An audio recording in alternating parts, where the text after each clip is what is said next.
Good morning students. आज की class start करने से पहले जैसे कि एज यूजुअल हम एक थॉट कहते हैं, समय सब कुछ बदल देता है, जरूरत केवल सब्र की है। इसलिए पेशेंस रखें। जो वक्त आज गुजर रहा है वो भी ठीक होगा, क्योंकि जो जब अच्छा वक्त नहीं रहा तो ये बुरा वक्त भी नहीं रहेगा। तो देखिए, आज का जो हमारा टॉपिक है वो है कि जैसे हम कर रहे थे रिजर्व का या प्रॉफिट एंड लॉस का या गुडविल का जो ट्रीटमेंट कर रहे थे, उसके अंतर्गत हम क्या कर रहे थे कि प्रॉफिट को डायरेक्ट पार्टनर्स के बीच में डिवाइड कर रहे थे ओल्ड रेशो में, और रिजर्व वगैरह को भी डायरेक्ट कर रहे थे। रिजर्व और प्रॉफिट एंड लॉस के बारे में दो तरह का ट्रीटमेंट हो सकता है क्वेश्चन के अंदर। यदि क्वेश्चन में कुछ भी मेंशन नहीं है, यानी कुछ भी नहीं लिखा रिजर्व और प्रॉफिट एंड लॉस के बारे में, तो आपने क्या करना है, ये एक्यूमुलेटेड प्रॉफिट्स और रिजर्व वगैरह जो भी होते हैं, आपके प्रॉफिट होता है, इनको पार्टनर्स के बीच में ओल्ड रेशो में डिवाइड कर देना है। यानी आप क्या एंट्री कर देते हैं आप एंट्री कर देते हैं profit and loss account debit या रिजर्व अकाउंट डेबिट, जो भी हो, उनको डेबिट करते हुए आप पार्टनर्स के कैपिटल अकाउंट को क्रेडिट कर देते हैं। ठीक है ना, किस रेशो में? ओल्ड रेशो में। लेकिन कई बार क्वेश्चन में ऐसा लिखा होता है कि ये जो आपके प्रॉफिट्स हैं, ये प्रॉफिट्स या रिजर्व, इनको डिस्ट्रीब्यूट नहीं किया जाएगा। यानी partner don't want to distribute reserve and profit and loss count, या केवल रिजर्व के बारे में ये लाइन दी हो सकती है। तब हमने क्या करना है, उस रिजर्व या प्रॉफिट एंड लॉस को जिस तरह से हम गुडविल का ट्रीटमेंट करते हैं, गुडविल का ट्रीटमेंट कैसे करते हैं, गुडविल को एडजस्ट करते हैं पार्टनर्स के कैपिटल अकाउंट में, उसी तरह से हमने रिजर्व या प्रॉफिट एंड लॉस को भी पार्टनर्स के कैपिटल अकाउंट में एडजस्ट कर देना है। एडजस्ट कैसे करते हैं, जैसे कि आपको बताया गया था, इसके लिए हम क्या करते हैं कि इंडिविजुअल सैक्रिफाइस और गेन निकालते हैं पार्टनर्स का। इंडिविजुअल सैक्रिफाइस और गेन निकालने के बाद जिस तरह से गुडविल में हम निकालते हैं अमाउंट टू बी एडजस्टेड, उसी तरह से इनका भी अमाउंट टू बी एडजस्टेड निकाल करके इनको भी एडजस्ट कर दिया जाता है। जो गेनर पार्टनर्स होते हैं उनके कैपिटल अकाउंट को डेबिट कर दिया जाता है, और सैक्रिफाइसर पार्टनर्स के कैपिटल अकाउंट को क्या कर देते हैं, क्रेडिट कर देते हैं। तो स्टूडेंट्स में आइए आपको एक ऐसा सम करवाने जा रहा हूं। ये मेरे पास जो है सम है 31, इलस्ट्रेशन नंबर 31। मैं आपको इसको वैसे ही बता रहा हूं, इसके बाद एक क्वेश्चन मैं आपको बोर्ड पे जो करवाऊंगा वो दूसरा आगे वाला क्वेश्चन करवाऊंगा, क्योंकि सिंपल सम है। कि जैसे देखिए, A B and C are partners sharing profits and losses in the ratio of 2, 3, 4। They decide, अब देखिए लिखता है कि they decided to share future profits and losses in the ratio of 4, 3, 2। They also decide to record the effect of the following without affecting their book values। यानी उनकी book values को affect किए बिना, यानी उनको डिस्टर्ब किए बिना, यानी इनका एडजस्टमेंट करना चाहते हैं। देखिए क्या होगा, यहां दे रखा है जनरल रिजर्व 40,000 और प्रॉफिट एंड लॉस अकाउंट ₹20,000, और एक आपको दे रखा है एडवर्टीजमेंट सस्पेंस अकाउंट ₹15,000। तो ध्यान दीजिएगा, अब हमने इसमें क्या करना है, सबसे पहले तो हमने क्या निकालना है, इंडिविजुअल सैक्रिफाइस और गेनिंग रेशो, जो कि आपको निकालना आता है, जिसके लिए हम फार्मूला अप्लाई करते हैं। पहले लिखते हैं क्या, ओल्ड रेशो, फिर न्यू रेशो, और उसके बाद हम क्या करते हैं कि सभी के इंडिविजुअल जो है सैक्रिफाइस और गेन निकालते हैं। और फिर आपने क्या करना है, जनरल रिजर्व कितना है 40,000, उसको ले लेना है, और उसके अंदर ऐड कर देना प्रॉफिट को। अगर लॉस होता तो लेस कर देते, ऐड कर देना प्रॉफिट को।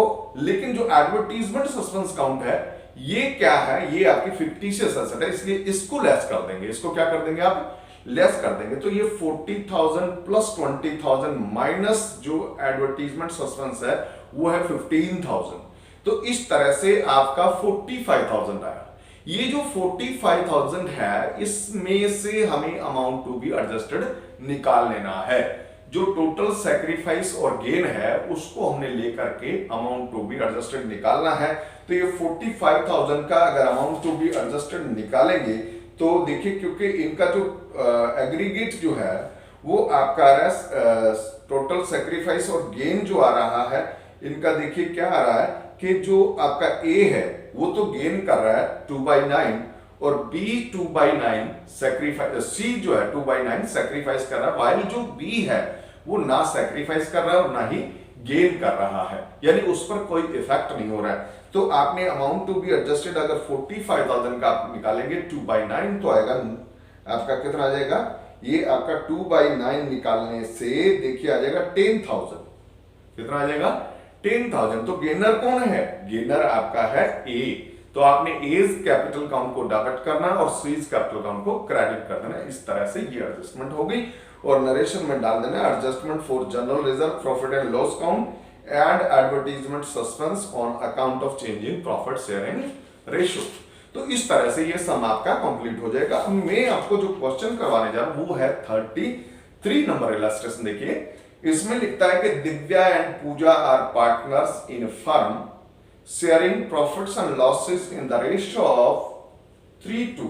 देखिए नाम है इनके दिव्या और पूजा। दिव्या और पूजा 3:2 के अंदर शेयर कर रहे थे। On 31 March 2015 the balance sheet इस तरह से दे रखी है। देखिए बैलेंस शीट यहां लायबिलिटी साइड में क्रेडिटर्स दे रखे हैं, जनरल रिजर्व दे रखा है, प्रॉफिट एंड लॉस दे रखा है, इन्वेस्टमेंट फ्लक्चुएशन फंड दे रखा है, कैपिटल दोनों की दे रखे 60 और 40। और इसी तरह से गुडविल दे रखा है, लैंड एंड बिल्डिंग, इन्वेस्टमेंट और sundry debtor, BR, cash in hand, advertisement suspense यहां भी दे रखा है। और नीचे लिखता है कि the partner decided that with effect from 1 April 2015 they would share profits and losses equally. तो पहले यानी ओल्ड रेशियो इनके बीच में क्या था, 3:2 था। ओल्ड रेशियो क्या था 3:2 और न्यू जो है इनके बीच में 1:1 होने जा रहा है। देखिए ये रेशियो इनका न्यू रेशियो है। और आगे क्या कहता है कि for this purpose they decided that investment to be valued at 60,000। Investment का इवैल्यूएशन कितना 60,000। आपने इन्वेस्टमेंट फ्लक्चुएशन फंड के बारे में मैंने आपको समझाया था उस टाइम। देखिए इन्वेस्टमेंट ऊपर दे रखी है आपकी कितनी 66,000 की दे रखी है और नीचे इसकी वैल्यू हो गई 60,000। यानी इन्वेस्टमेंट के मूल्य में डाउनफॉल है 6,000 का और उसको हम कहां से ले लेंगे, इन्वेस्टमेंट फ्लक्चुएशन फंड से कंप्लीट करेंगे। अब देखिए इसके बाद दे रखा है goodwill to be valued at 24,000। Goodwill जो है नई फर्म की 24,000 और general reserve not to be distributed between the partners. General reserve को डिस्ट्रीब्यूट नहीं करना है पार्टनर्स के बीच में। इसका मतलब बाकी चीजें जो है वो डिस्ट्रीब्यूट करनी है। जैसे अब जनरल रिजर्व भी दे रखा है, प्रॉफिट एंड लॉस भी दे रखा है, तो प्रॉफिट एंड लॉस को डिस्ट्रीब्यूट करना है। तो हमने प्रॉफिट एंड लॉस को पहले उठा करके डिस्ट्रीब्यूट कर देना और उसको डिस्ट्रीब्यूट करने के लिए आपको पहले ही पता है कि एंट्री क्या बनेगी, प्रॉफिट एंड लॉस अकाउंट का क्रेडिट बैलेंस है तो आपने प्रॉफिट एंड लॉस अकाउंट को डेबिट कर देना है और जो पार्टनर है दिव्या और पूजा इन दोनों को क्रेडिट कर देंगे किस रेशो में, 3:2 में। तो स्टूडेंट्स ये आपका हो जाएगा। और एक इसके बाद देखिए इन्वेस्टमेंट फ्लक्चुएशन फंड जो है वो आपका 12,600 है, लेकिन इन्वेस्टमेंट की वैल्यू कितनी डिक्रीज हो रही है, 6,000 डिक्रीज हो रही है। तो आपने 6,000 तो इसमें से इन्वेस्टमेंट को कवर कर देना और बाकी का जो पार्टनर्स के बीच में डिवाइड कर देना है। तो इसके लिए आप एंट्री बनाएंगे, क्या बनाएंगे, investment fluctuation fund debit 12,600। Entries मैं आपको वैसे ही बता रहा हूं, देखिए 12,600 और उसके बाद आपने कर देना टू इन्वेस्टमेंट कितना 6,000 और टू आपने कर देना है दिव्याज कैपिटल और टू पूजाज कैपिटल। अगर इनको 3:2 में डिवाइड करेंगे तो 3,960 दिव्या को क्रेडिट हो जाएगा, 2,640 जो है वो आपका पूजा को क्रेडिट हो जाएगा।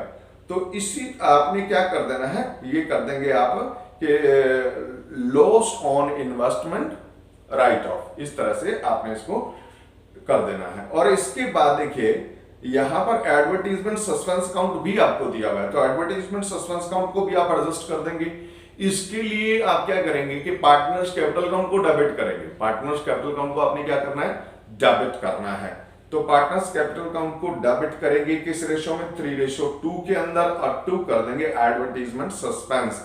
इस तरह से ये आ जाएगा आपका Divya's capital account debit 6,420, Pooja's capital account debit 4,280 और 2 आपने कर देना है एडवर्टाइजमेंट सस्पेंस अकाउंट 10,700।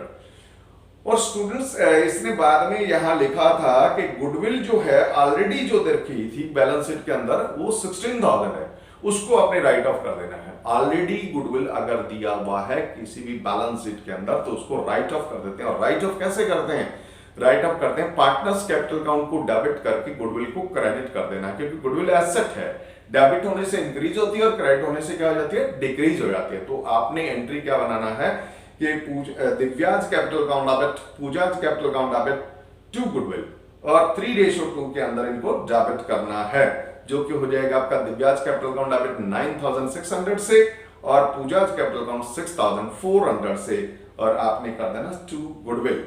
अब आपने इसमें लिखा था कि रिजर्व को डिस्ट्रीब्यूट नहीं करना, डिस्ट्रीब्यूट नहीं करना तो एडजस्ट करेंगे, और इसके साथ साथ गुडविल को भी एडजस्ट करेंगे। तो एडजस्ट करने के लिए हमें क्या निकालना पड़ेगा, यहां निकालना पड़ेगा आपको इंडिविजुअल गेन और सैक्रिफाइस। कैसे निकालेंगे, पहले हम निकालेंगे जैसे दिव्या का, तो दिव्या का ओल्ड रेशियो 3/5 माइनस 1/2, ये फार्मूला होता है सैक्रिफाइसिंग रेशियो का। तो हमने ये करना है, यहाँ एलसीएम क्या आ जाएगा, 10 आ जाएगा, 10 एलसीएम आ जाएगा, तो ये आ जाएगा आपका 6 माइनस यहाँ आ जाएगा 5, यानी 1/10। ये 1/10 जो है दिव्या सैक्रिफाइस कर रही है। इसी तरह से अगर पूजा का निकालोगे तो ये आ जाएगा आपका कितना, 2/5 माइनस 1/2 इज इक्वल टू, अगर हम करें 10 एलसीएम आ गया, और यहां आ जाएगा 4 minus 5 is equal to minus 1/10, ये गेन आ गया इसका, देखिए। तो अब हमने क्या करना है, अब आपने किसका एडजस्टमेंट करना है, एक तो गुडविल का करना है। तो गुडविल आपकी कितनी है, गुडविल है आपकी 24,000, नया जो गुडविल है, और इसके अंदर एक हमने एडजस्टमेंट किसकी करनी है, रिजर्व की करनी है। तो ये देखिए रिजर्व हमारा है, जनरल रिजर्व ये है 23,400, ये देखिए 23,400। जिन जिनको एडजस्ट करना होता उनका टोटल कर लेना, हमने आ जाएगा 47,400, ठीक है ना। और अब हमने क्या करना है कि इसका अमाउंट टू बी एडजस्टेड निकाल लो, अमाउंट टू बी एडजस्टेड ये निकाल देंगे इनटू 1/10 ही है, तो 1/10 होगा तो ये आ जाएगा 4,740 रुपीज आएगा, 4,740, ये देखिए 4,740 रुपीज। तो इसकी अगर हम एंट्री बनाएंगे तो गेनर कौन है, गेनर है पी।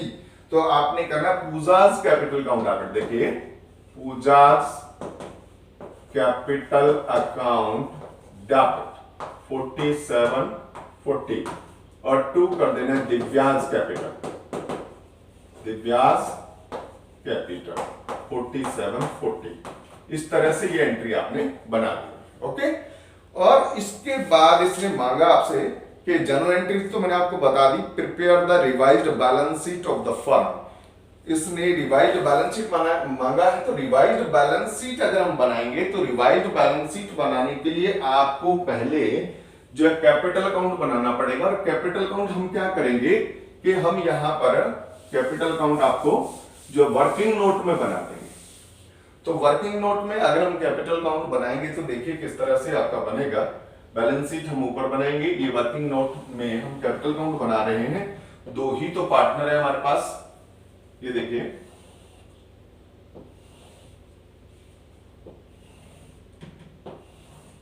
ये है पूजा, सॉरी दिव्या और पूजा, दिव्या और पूजा, ये 2 पार्टनर हमारे पास हैं। हमने यहां लिखना है कैपिटल अकाउंट, देखिए ये कैपिटल अकाउंट है। अब देखिए हमने क्या करना है, सबसे पहले बैलेंस लिखेंगे इनका।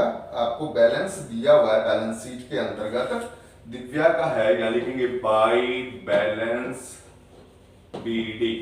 देखिए बैलेंस है इसका 55,080 रुपीज, और इसका है 28,200, आपका 820 रुपीज, ये बैलेंस है। इसके बाद हमने जो जो एंट्रीज करी थी उस एंट्रीज को हमने क्या करना है, पोस्ट कर देना है। देखिए सबसे पहले हमने प्रॉफिट को डिवाइड किया था, तो हमने क्या करना है, बाई करेंगे प्रॉफिट एंड लॉस। देखिए प्रॉफिट एंड लॉस अकाउंट, जो प्रॉफिट हमने डिवाइड किया था वो था दिव्या को 2400 और पूजा को हमने किया था 1600। देखिए ये हमने प्रॉफिट दे दिया था। उसके बाद हमने इन्वेस्टमेंट फ्लक्चुएशन फंड से एंट्री बनाई थी, investment fluctuation fund debit to investment to Divya's capital to Pooja's capital. तो यहां लिख दोगे बाय इन्वेस्टमेंट फ्लक्चुएशन फंड। ये इनको जो है आया था आपका 3960 और इसका था 2640 रुपीज। ये हमने इन्वेस्टमेंट फ्लक्चुएशन फंड का डाल दिया। इसके बाद गुडविल को राइट ऑफ किया गया था, तो हमने यहां कर देना टू गुडविल जो 16,000 की गुडविल थी उसको राइट ऑफ किया था, और ये हमने कर देना 9600 और इसको 6400 से डेबिट कर देना है। इसके बाद हमने एडवर्टीजमेंट सब्सटेंस काउंट भी राइट ऑफ किया था, उसके लिए यहां लिखेंगे टू एडवर्टाइजमेंट सस्पेंस अकाउंट। ये इनको जो हिस्से में आया था वो था 6420 और इसी तरह से ये आया था 4280 रुपीज। इसके बाद लास्ट जो एंट्री हमने करी थी, किसकी एंट्री करी थी? लास्ट एंट्री हमारी थी एडजस्टमेंट एंट्री, यानी Pooja's capital account debit to Divya's capital. तो यहां लिखना है टू दिव्याज कैपिटल। देखिए टू दिव्याज कैपिटल पूजा के डेबिट में लिखेंगे कितना? 4740 और इधर कर देंगे by Pooja's capital, Pooja's capital Divya के अकाउंट के अंदर क्रेडिट हो जाएगा 4740। तो स्टूडेंट्स ये सारी एडजस्टमेंट हमने कर दी। अब हम कैपिटल अकाउंट के टोटल करेंगे। देखिए टोटल अगर कैपिटल अकाउंट का करेंगे ये आ जाएगा आपका 44,200 और ये आपका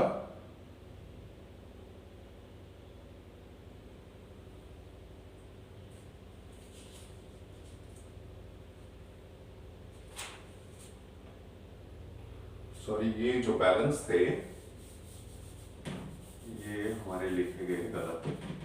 ये बैलेंस इसने दे रखे थे यहां पर 60,000 और 40,000। इसका अगर टोटल हम करेंगे तो ये आ गया आपका 44,240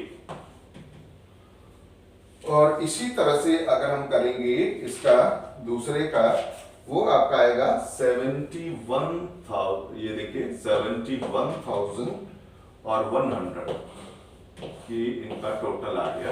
अब हमने बैलेंसिंग करना है। बैलेंस करेंगे तो यहां आ जाएगा टू बैलेंस CD। देखिए बैलेंस इसका आ जाएगा 55,080 और इसका जो बैलेंस है वो आ जाएगा 28,000 और 820। ये इनके बैलेंस आगे टोटल कर दीजिए, ये 44,240 और इसी तरह से आपका यहाँ 71,100 आपका टोटल आ गया। अब देखिए अब आपने क्या बनाना है? अब आपने बैलेंस शीट बनानी है। देखिए मैं आपको यहाँ पर एक बैलेंस शीट बनवा देता हूँ छोटा सा। ये देखिए बैलेंस शीट हमने बनानी है, revised balance sheet. Balance sheet तो देखिए बैलेंस शीट कैसे बनाएंगे? हमने बैलेंस शीट के अंतर्गत पुरानी ओल्ड बैलेंस शीट देखिए, क्रेडिटर एज इट इज लिख देंगे, यहां लिखेंगे creditors. Creditors as it is हमने लिखना है जो कि 9800 है, क्योंकि इसमें किसी तरह का कोई परिवर्तन नहीं है। और इसी तरह से जनरल रिजर्व जो है वो हमने एडजस्ट किया है, डिवाइड नहीं किया था, तो जनरल रिजर्व भी एज इट इज ही लिखेंगे आप 23,400। और इसके बाद प्रॉफिट इन लॉस हमने डिवाइड कर दिया, इसलिए इसको लिखने की आवश्यकता आपको नहीं है। और इसके बाद आप आएंगे इन्वेस्टमेंट फ्लक्चुएशन फंड भी नहीं रहेगा, क्योंकि ये भी सारा जो है एडजस्ट कर दिया गया, बांट दिया गया। और कैपिटल अकाउंट जो है इनके हम लिख देंगे यहां पर, देखिए कैपिटल अकाउंट यहां लिखेंगे कैपिटल अकाउंट जो नए बैलेंस है। जैसे दिव्या का और पूजा का जो बैलेंस है, दिव्या का है 55,080 और पूजा का जो बैलेंस है वो 28,000 और 240, ये बैलेंस हमने लिख दिए। और इसी तरह से हमने क्या करना है, यहां पर लैंड एंड बिल्डिंग को एज इट इज लिखना है, लैंड एंड बिल्डिंग 20,000, क्योंकि इसमें कोई चेंज जो हमने नहीं किया। और इसी तरह से इन्वेस्टमेंट में, इन्वेस्टमेंट जो है यहाँ 60,000 वैल्यू हो गई थी इसकी, तो 60,000 लिखेंगे, 66 नहीं लिखेंगे। और इसी तरह से सन्ड्री डेटर को एज इट इज लिखना है, क्योंकि इसमें कोई बदलाव नहीं हुआ था। सन्ड्री डेटर्स, ये देखिए सन्ड्री डेटर्स आपके हैं 18,000 और 600। और बीआर में भी कोई चेंज नहीं है, देखिए बिल्स रिसीवेबल, बिल्स रिसीवेबल ये आपके थे 7,400। और कैश इन हैंड में भी किसी तरह का बदलाव नहीं है, कैश इन हैंड।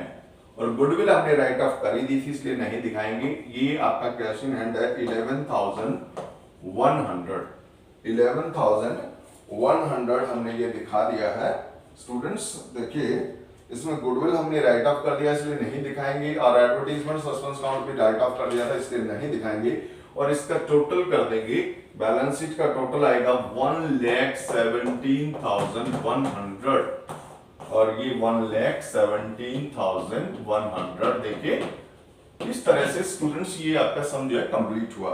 तो आपने क्या करना है, देखिए क्योंकि नेक्स्ट टॉपिक जो हम अगले उसमें करेंगे, आपने इसको कंप्लीट करना है। आगे जो रीवैल्यूएशन वाला टॉपिक है वो हम अगले लेक्चर में करेंगे। तो आप ये क्वेश्चन जितने भी 37 या 34 या 35 जितने भी होते हैं वो आप कंप्लीट करेंगे, ठीक है। और जैसा कि मैं आपको हर बार कहता हूं, किसी भी तरह की प्रॉब्लम के लिए आप कमेंट बॉक्स में जाएं और अपना कमेंट डालें। Okay, all the best.